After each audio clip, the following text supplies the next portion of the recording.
اچھا، ادائیگی قرض اور حاجات کے لیے خاص طور پر، ایک تو ادائیگی قرض اور حاجات کے لیے درود کا ایک خاص قسم کا ختم ہے، یعنی ایک جو پورا عمل جو اس کا بتایا گیا وہ بہت ہی مجرب ہے،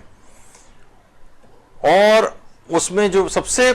شب جمعہ سے اس کو شروع کیا جاتا ہے، اور اس میں ہے کہ صرف فقط شب جمعہ غسل کر لیا جائے، بعد کی شبوں میں غسل کی ضرورت حاجت نہیں، اور پھر اس عمل کو 2 ہفتے تک جاری رکھا جائے، 2 ہفتے تک۔ کیا ہے؟ مثلا شب جمعہ اول جو آئے گی اس میں 1000 مرتبہ اللہم صلی علی محمد وآل محمد پڑھنا ہے، پھر شب ہفتہ 1000 مرتبہ اللہم صلی علی امیر المومنین علیہ السلام، شب اتوار 1000 مرتبہ اللہم صلی علی فاطمہ الزہرا سلام اللہ علیہا، شب پیر 1000 مرتبہ اللہم صلی علی الحسن، شب منگل 1000 مرتبہ اللہم صلی علی الحسین، شب بدھ 1000 دفعہ اللہم صلی علی علی ابن الحسین، شب جمعرات 1000 مرتبہ اللہم صلی علی محمد ابن علی۔ اسی طریقے سے اب شب جمعہ دوم آ جائے گی، پہلے شب جمعہ سے آغاز ہوا اول، اب شب جمعہ دوم آ گئی، 1000 مرتبہ اللہم صلی علی جعفر ابن محمد، شب ہفتہ 1000 مرتبہ اللہم صلی علی موسیٰ ابن جعفر،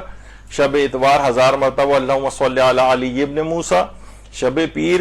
1000 مرتبہ اللہم صلی علی محمد ابن علی، شب منگل 1000 مرتبہ اللہم صلی علی علی ابن محمد، شب بدھ 1000 مرتبہ اللہم صلی علی حسن ابن علی، شب جمعرات 1000 مرتبہ اللہم صلی علی حجت ابن الحسن، اور شب جمعہ سوم جو آئے گی اس میں 1000 مرتبہ اللہم صلی علی العباس الشہید، عباس الشہید۔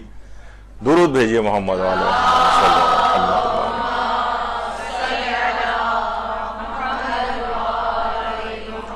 بہت ہی مجرب عمل ہے، قضاء حاجات کے لیے صرف 2 ہفتے تک کا صرف عمل ہے، اور 1000 مرتبہ صرف پڑھنا ہے، اور ایک معصوم کو، اور ایک آخری والا جو ہے